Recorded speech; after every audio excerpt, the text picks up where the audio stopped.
बिस्मिल्लाहिर्रहमानिर्रहीम। अस्सलाम वालेकुम। मैथ्स क्लास 10 में एक्सरसाइज है 20.6। एक्सरसाइज 20.6 का आज हम करेंगे क्वेश्चन नंबर 3। इससे पहले क्वेश्चन नंबर 1 और क्वेश्चन नंबर 2 मैं आपको अलग अलग वीडियोस में करा चुकी हूँ। पार्ट 1 में क्वेश्चन नंबर 1 और पार्ट 2 के अंदर क्वेश्चन नंबर 2 मौजूद है और आज इस एक्सरसाइज का पार्ट 3 करा रही हूँ जो कि क्वेश्चन नंबर 3 है। अगर आप इसका पार्ट 1 और पार्ट 2 देखना चाहते हैं तो उसका लिंक डिस्क्रिप्शन में मौजूद है।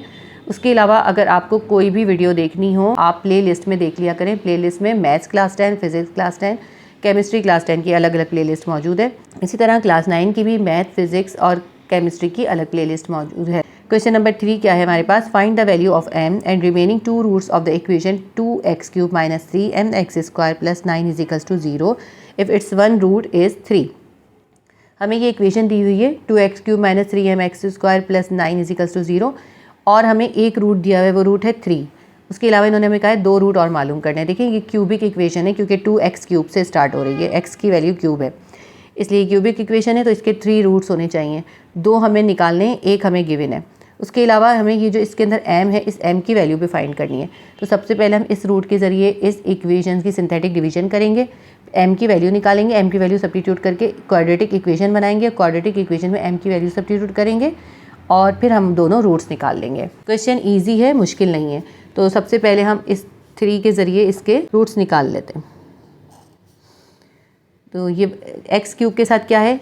2 है और x² के साथ क्या है? -3m है। देखें ये m भी इसकी वैल्यू है। इसमें x³ वेरिएबल है और उसके साथ कोएफिशिएंट 2 है, हमने इसके कोएफिशिएंट 2 उतार लिया। यहाँ पे x² वेरिएबल है, x² के साथ कोएफिशिएंट क्या है? -3m, तो हमने -3m उतार लिया। इसमें हम सिर्फ कोएफिशिएंट उतारते हैं। x³ हो गया, x² हो गया। अब इसके बाद x आना चाहिए। यहाँ पे x नहीं है तो हम यहाँ पे 0 लिखेंगे x की वैल्यू और फिर हम यहाँ पे ये जो 9 के साथ कोई वेरिएबल नहीं है तो ये कांस्टेंट है, हम ये 9 उतारेंगे।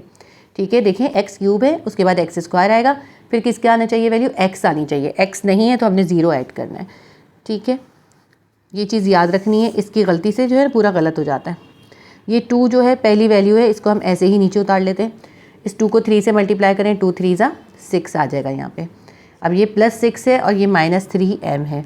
अब हम ऐसे करेंगे, ये 6 क्योंकि प्लस में है, उसके बाद लिख देंगे 6 - 3m। अब 6 - 3m को 3 से मल्टीप्लाई करें। किस तरह करेंगे? देखिए 6 - 3m, ये मैं यहाँ पे रफ वर्क कर रही हूँ, आप चाहें तो कहीं और कर लीजिएगा। इसको हमें 3 से मल्टीप्लाई करना है। 3 3 = 9m प्लस माइनस माइनस 3 6 = 18, हमारे पास आ जाएगा 18 - 9m। तो हम यहाँ लिखेंगे, सॉरी यहाँ लिखेंगे 18 - 9m। अब 18 - 9m में से 0 को निकालेंगे, कुछ भी नहीं, यही आ जाएगा 18 - 9m। थोड़े से मुझे स्पेस ज़्यादा छोड़नी चाहिए थी, स्पेस की वजह से मुश्किल होगी यहाँ पे थोड़ी सी। ठीक है, फिर भी नज़र आ रहा है ये 18 - 9m यूँ के यूँ आ गया। अब 18 - 9m को इस 3 से मल्टीप्लाई करेंगे। ठीक है, इसको 3 से मल्टीप्लाई करके देखते हैं हम क्या आता है हमारे पास। 3 9 = 27m, माइनस का साइन आएगा, 3 18 = हमारे पास आ जाएगा 54। ये वैल्यू आ गई यहाँ पर, इसको 3 से मल्टीप्लाई करने पे। तो यहाँ पर क्या आएगा हमारे पास? 54 - 27m। अब ये देखें दोनों प्लस में है हमारे पास, तो 54 में 9 प्लस हो जाएगा, कितना हो जाएगा? ये बन जाएगा 63 और -27m ऐसे ही उतर जाएगा। ये हमारे पास आ गया रिमाइंडर। इससे पहले हमने जितने भी क्वेश्चन करे थे हमारे पास रिमाइंडर 0 आता था, यहाँ पे ये रिमाइंडर आ गया। इस रिमाइंडर के ज़रिए हम इस m की वैल्यू निकालेंगे। इस m की वैल्यू को इसमें पुट करके और इसकी क्वाड्रेटिक इक्वेशन बनाएंगे। सबसे पहले हम फाइंड करते हैं m की वैल्यू। वैल्यू ऑफ m कैसे फाइंड करेंगे? 63 - 27m = हम करेंगे 0। हमारा ये 0 आना चाहिए, रिमाइंडर 0 नहीं है इसीलिए हम इसको यूज़ करेंगे। 63 को यहीं छोड़ दें, 27 को उधर ले जाते हैं, 27m हो जाएगा। m को यहाँ पे अकेला कर दें, m के साथ 27 मल्टीप्लाई हो रहा है, इधर जाके डिवाइड कर दें। हमारे पास क्या आ जाएगा? 63 को 27 से डिवाइड करेंगे, हमारे पास आ जाएगा m की वैल्यू आ जाएगी 7/3। ये हमारे पास m की वैल्यू आ गई। इस m की वैल्यू को इस इक्वेशन में सब्स्टिट्यूट करेंगे और क्वाड्रेटिक इक्वेशन बना लेंगे। आपको हमेशा से, अब पिछले क्वेश्चन में आपने देखा था ना, ये जो फर्स्ट यहाँ से इस साइड से जो वैल्यू स्टार्ट हो रही होती है ये x² होता है और ये जो होती है ये x होती है और ये कांस्टेंट होती है। ठीक है, तो हम इसी तरह करेंगे, सिर्फ हम यहाँ पे m की जगह पे m की वैल्यू सब्स्टिट्यूट करेंगे। पहले हम इक्वेशन बनाते हैं। 2, ये वाला 2 उतारा हमने, ठीक है, ये 2 उतारा हमने, ये वाला, इसके साथ हम लिखेंगे x²। फिर प्लस का साइन देंगे क्योंकि ये देखें +6 है। उसके बाद हम +6 लिखेंगे, -3m लिखेंगे और इसके साथ क्या लिखेंगे x। ये x² हो गया, ये x हो गया और इसको हम ऐसे करते हैं ब्रैकेट दे देते हैं जैसे हमने यहाँ ब्रैकेट दिया हुआ है। इसके बाद हमारा ये जो कांस्टेंट है हम ये उतारेंगे, +18 - 9m = 0। ठीक है, मैंने क्या करा है, अभी मैंने सिर्फ ये उतारा है, इसको x² के साथ, इसको x के साथ और इसको ऐसे ही उतारा है क्योंकि ये कांस्टेंट है। अब ये बन गई हमारी क्वाड्रेटिक इक्वेशन। इसके अंदर m की वैल्यू सब्स्टिट्यूट कर दें, ये 2x² तो ऐसे ही रहेगा, +6 - 3 और m की वैल्यू क्या है हमारे पास 7/3, हम यहाँ लिख देते हैं 7/3। ठीक है, और यहाँ पे हम ब्रैकेट अभी दे देते हैं और x लिख देते हैं। यहाँ 18 उतारिए, -9 के साथ m जो है मल्टीप्लाई हो रहा है, m की वैल्यू कितनी है हमारे पास 7/3। अभी हमने सिर्फ वैल्यू सब्स्टिट्यूट करी है। नेक्स्ट स्टेप पे हम इसको सिंप्लीफाई करेंगे। 3 को 3 से काट दें, यहाँ पे 3 × 1 = 3, 3 × 3 = 9 हो जाएगा। अब इसको ना आगे करते हैं, ये हो गया 2x² + 6 और यहाँ पे क्या बचा है हमारे पास 7, सिर्फ 7 बचा है, -7, ये रहा माइनस उतारा, ये 7 उतारा और अभी भी ब्रैकेट रखिए इसको और x उतार लेते हैं, +18 उतारते हैं और यहाँ पे क्या बचा 7 × 3 = 21, ये वाला माइनस का साइन उतारा, 3 को 7 से मल्टीप्लाई करा, 3 × 7 = 21। ठीक है, अब 7 में से 6 निकाल दें, आपके पास आ जाएगा -1 और ये x हो जाएगा। ये मैं उतारना भूल गई, सॉरी। पहले 2x² उतारेंगे, फिर ये वाला प्लस उतारा और 7 में से 6 निकालें, कितना आ जाएगा -1 x हो जाएगा, प्लस -21 में से आप 18 माइनस करें, क्या आ जाएगा 3 आ जाएगा और बड़े का साइन आएगा माइनस, तो इसलिए यहाँ पे माइनस आएगा, -3। अच्छा, = 0 भी यहाँ पे लिखना है हमने ना, = 0। यहाँ से जो 0 है ये सब साथ साथ चलेगा। अब ये देखें 21 में से 18 निकाल दिया, -3 हो गया। इसको मैं एक बार और लिख लेती हूँ, 2x² + -1 लिखने की ज़रूरत नहीं है, सिर्फ x लिख लीजिए, -3 = 0। ये हमारी बन गई क्वाड्रेटिक इक्वेशन। इस क्वाड्रेटिक इक्वेशन से हम क्या करेंगे, रूट्स निकालेंगे। अब आपने मिडिल टर्म ब्रेक डाउन करना है -x का और इन दोनों की मदद से करना है। देखिए माइनस यहाँ पे 3 है, यहाँ पे 2 है, अगर हम 3 में से 2 निकालेंगे हमारे पास x आ जाएगा ना। ये 2x² हम ऐसे ही उतारते हैं, फिर हम -x की जगह पे ये वाला 3 लिखते हैं, -3x और फिर लिखते हैं ये +2x, फिर हम ये -3 उतार लेते हैं। क्योंकि मैंने इसको करके नहीं दिखाया, वरना देखिए बहुत सिंपल सी बात है, मैं दोबारा आपको बता देती हूँ। ये 3 को 2 से मल्टीप्लाई करा, 6 आया, 6 का एलसीएम निकाला तो वही आएगा ना, 2 × 3 = 6। तो अब हमने क्या करा, 3 में से 2 को माइनस कर दिया, -3 में से +2 को माइनस कर दिया, तो हमारे पास -x आ गया। अब ये इन दोनों को देखेंगे, सिर्फ इसको नहीं देखेंगे, सिर्फ इन दोनों को हम देखेंगे।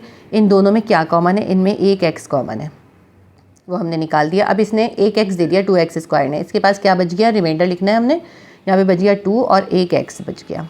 ये वाला माइनस उतार दें, ये x जो है कॉमन में चला गया, क्या बच गया -3। अब ये वाला जो यहाँ पे जो साइन होता है, हम ये वाला साइन यहाँ पे उतारते हैं हमेशा, जो यहाँ पर होता है, ये हमने प्लस का साइन उतार लिया। इन दोनों में देखें क्या कॉमन है, कुछ भी नहीं है, तो हम सिर्फ 1 लिख लेंगे इसके अंदर। और जो है ये पूरा का पूरा जो है 1 निकला है, 2x भी ऐसे के ऐसे ही आ जाएगा। और प्लस माइनस इस वाले साइन के लिए हम जो नेक्स्ट साइन होता है, इसको और इसको मल्टीप्लाई करते हैं, प्लस माइनस माइनस, और यहाँ पे क्या बचा 1 गया है सिर्फ, तो ये 3 बच गया और = 0। अब ये देखिए आप कि 2x - 3 हमारे पास 2 बार है ये ब्रैकेट, इसको हम एक बार लिख लेते हैं, यानी कॉमन निकाल लेते हैं। और यहाँ पे जो रिमाइंडर बचे हुए उनको एक साथ लिख देते हैं। यहाँ पे रिमाइंडर है x, ये वाला प्लस है और 1 है, = 0। इसके बाद हम करेंगे इक्वालिटी मेथड, 2x - 3 भी 0 के बराबर कर देंगे और x + 1 भी 0 के बराबर कर देंगे। अप्लाई इक्वालिटी मेथड, चाहे तो लिख लीजिए आप, ज़रूरी नहीं है। अब हम लिखेंगे 2x - 3 = 0, इसको सेपरेट कर दिया, और x + 1 भी 0 के बराबर, ये 2x - 3 भी 0 के बराबर कर दिया और x + 1 भी हमने 0 के बराबर कर दिया। अब इसको हम निकालते हैं, 2x को यहीं छोड़ देते हैं, 0 के पास 3 चला जाएगा, यहाँ माइनस है, इधर जाके प्लस हो जाएगा। यहाँ 2 मल्टीप्लाई हो रहा है x के साथ, इक्वल के दूसरे साइड पे जाएगा, 3 के पास जाएगा तो यहाँ पे आके डिवाइड हो जाएगा। पहली वैल्यू आ गई हमारे पास, x = 3/2।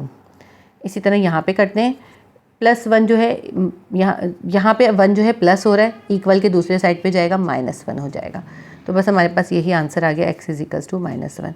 तो हमारे दोनों आंसर क्या आ गए, एक आंसर आया हमारे पास 3/2, दूसरा आंसर आया है -1।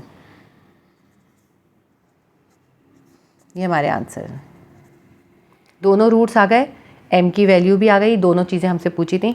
m की वैल्यू 7/3 आई और जो है रूट्स हमारे 3/2 और -1 आ गए। क्वेश्चन नंबर 4 करेंगे। If 1 root of x cube minus 3ax square minus x plus 6 is equals to 0 is 1। तो ये एक हमें क्यूबिक इक्वेशन दी है, क्योंकि ये क्यूब से स्टार्ट हो रही है ना, x की पावर क्यूब है, इसलिए ये क्यूबिक इक्वेशन है।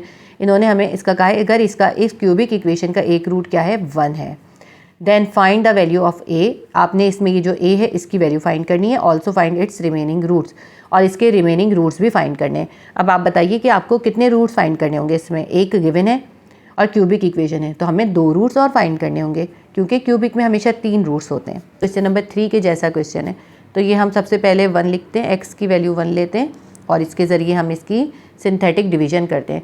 x क्यूब है, x क्यूब के साथ कोएफिशिएंट क्या है 1 है, हम 1 लिख देते हैं। और x स्क्वायर है, x स्क्वायर के साथ कोएफिशिएंट क्या है -3a, तो हमने -3a लिख दिया। फिर हमारे पास है x के साथ कोएफिशिएंट क्या है, कुछ भी नहीं है यानी 1 है, और माइनस का साइन है तो हम लिख देते हैं -1, ठीक है। उसके बाद जो है 6 है, 6 के साथ कोई भी हमारे पास वेरिएबल नहीं है, तो ये हमारा कांस्टेंट है, हम यहाँ लिख देते हैं इसे कांस्टेंट 6। थोड़ा सा इसमें स्पेस छोड़ के करेंगे ताकि हमारा काम ठीक तरह से हो जाए। अच्छा, अब ये देखिए इसमें हमें कहीं भी 0 ऐड नहीं करना पड़ा, क्योंकि x क्यूब था, उसके बाद x स्क्वायर था, फिर उसके बाद x था और उसके बाद हमारा कांस्टेंट था। अगर ये सही तरतीब से होता है 1 2 3 करके, तो अगर ये सही होती है सीक्वेंस से तो हमें कोई 0 ऐड नहीं करना पड़ता। अब पहली वैल्यू हम नीचे ऐसे ही उतार लेते हैं, 1 ऐसे ही उतार लिया। अब इस 1 को इस 1 से मल्टीप्लाई करा हमने, तो 1 1 सा क्या आ जाएगा हमारे पास, 1 1 सा 1 आ जाएगा।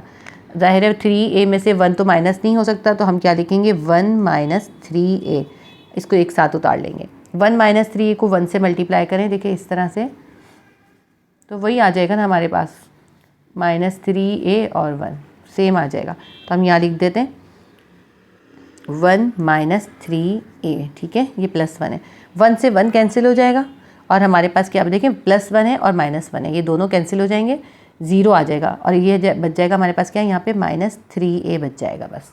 -3a को 1 से मल्टीप्लाई करें -3 आ जाएगा। अब इसके नीचे हम इसलिए नहीं लिखेंगे क्योंकि ये कांस्टेंट है और इसके साथ जो है हमारे पास कोई एक वेरिएबल मौजूद है, तो ये इसको हम अलग लिखेंगे, ठीक है।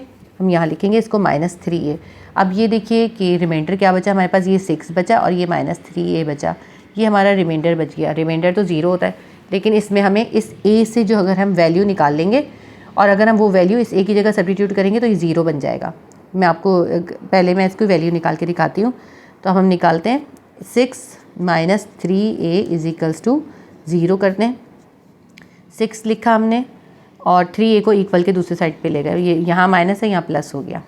अब यहाँ पे a को अकेला छोड़ देते हैं और 3 इसके साथ मल्टीप्लाई हो रहा है, 6 के पास ले जाते हैं, क्या बन जाएगा, मल्टीप्लाई हो रहा है इधर जाके डिवाइड हो जाएगा, 6 के पास जाके 3 डिवाइड हो गया, 3 1 = 3, 3 2 = 6, हमारे पास a की वैल्यू आ गई 2। अब देखिए अगर हम यहाँ 2 सब्स्टिट्यूट करें ना, मैं आपको यहाँ पे करके दिखाती हूँ रफ वर्क में। आप ये रफ वर्क जो है कहीं और भी कर सकते हैं और पेंसिल से करके रिमूव भी कर सकते हैं। देखिए 6 - 3a में a की वैल्यू निकली 2, आप यहाँ पे 2 सब्स्टिट्यूट कर दें, +6 और -6 कितना आ गया 0 आ जाएगा, ठीक है। अब हमने a की वैल्यू निकाल दी, इस a की वैल्यू को हम पहले इसकी क्वाड्रेटिक इक्वेशन बनाएंगे और फिर इसमें a की वैल्यू सब्स्टिट्यूट करेंगे। तो क्वाड्रेटिक इक्वेशन क्या बनेगी, ये होगा x², ये होगा x और ये होगा हमारा कांस्टेंट।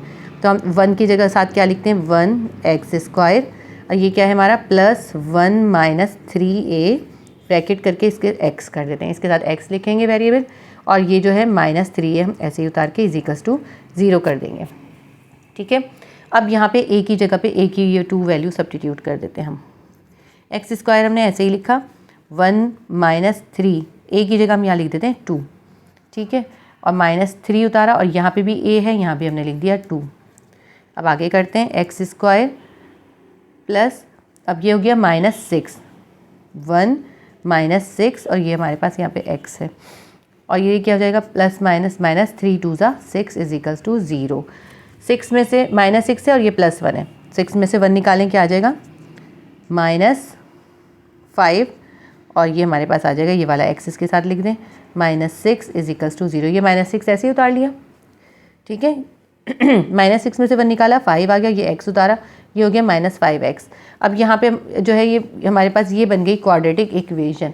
इस क्वाड्रेटिक इक्वेशन से हम निकालेंगे रूट्स, 2 रूट्स हमें चाहिए, वो 2 रूट्स निकालेंगे हम। -5x हमें चाहिए, यहाँ पे 6 है, यहाँ 1 है, तो हम ऐसे कर लें, अगर -6x, यहाँ की वाला 6 लिख लिया और यहाँ का 1 लिख लेते हैं, और +1x, ठीक है, 1x लिख देते हैं। तो -6x में से अब 1x माइनस करेंगे, -5 आ जाएगा, ठीक है। तो ये हमने -5x का मिडिल टर्म ब्रेक डाउन कर दिया। इसकी मदद से जो ये साइडों में होते हैं इनकी वसात करते हैं हम। 6 को 1 से मल्टीप्लाई करा, 6 आया था ना, तो हमने 6 में से 1 माइनस कर दिया, हमारे पास -5x आ गया। तो -5x की जगह पे हमारी वैल्यू क्या आ गई, -6x + 1x, ये वाला -6 उतारते हैं, = 0। अब इन दोनों में कॉमन देखें क्या है, इन दोनों के पास सिर्फ एक x कॉमन है, इसके पास क्या बचा, एक x बच गया, ये माइनस उतारा, ये x कॉमन में चला गया, इसके पास बच गया 6। ये वाला साइन जो होता है इधर हम ये साइन उतारते हैं। अब इन दोनों के पास कुछ भी कॉमन नहीं है तो हम लिख लेंगे 1, 0 नहीं लिखते इसमें, हम 1 निकाल लेते हैं कॉमन। जाहिर है देखें अब 1 + 1 यहाँ पे कॉमन आया है, तो यहाँ पे क्या बचा, यही x - 6 ही बच गया, हम x - 6 लिख लेते हैं, = 0। ये वाला साइन जो है ये हमने प्लस माइनस माइनस मल्टीप्लाई करके लिखा है। दोनों सेम ब्रैकेट आ गए, दोनों सेम ब्रैकेट को एक बार लिख लें और जो ये रिमाइंडर बचे हैं इनको एक साथ लिख दें, x + 1 = 0। देखिए x - 6 और x + 1 दोनों 0 के बराबर है। हम करेंगे equality method, apply equality method. हम इक्वालिटी मेथड अप्लाई करेंगे। इक्वालिटी मेथड क्या होता है कि x - 6 को हम अलग से 0 के बराबर लिख देते हैं और x + 1 को भी 0 के बराबर लिख देते हैं, क्योंकि ये दोनों ही 0 के बराबर थे, हमने दोनों को सेपरेट करके लिख दिया। अब ये इधर कॉमा डाल देते हैं, x - 6 = 0 है, 6 को इक्वल के दूसरी साइड पे ले जाएं, यहाँ माइनस है, यहाँ प्लस हो जाएगा। यहाँ x + 1 = 0 है, यहाँ +1 है, इक्वल के दूसरी साइड पे जाएगा, -1 हो जाएगा। हमारे पास आंसर आ गया 6 एंड -1 जो होंगे हमारे वो रूट्स होंगे जो हमें क्यूबिक इक्वेशन के चाहिए थे, और a की वैल्यू हमारी कितनी होगी, 2 होगी। तो ये हमारा क्वेश्चन जो सॉल्व हो गया।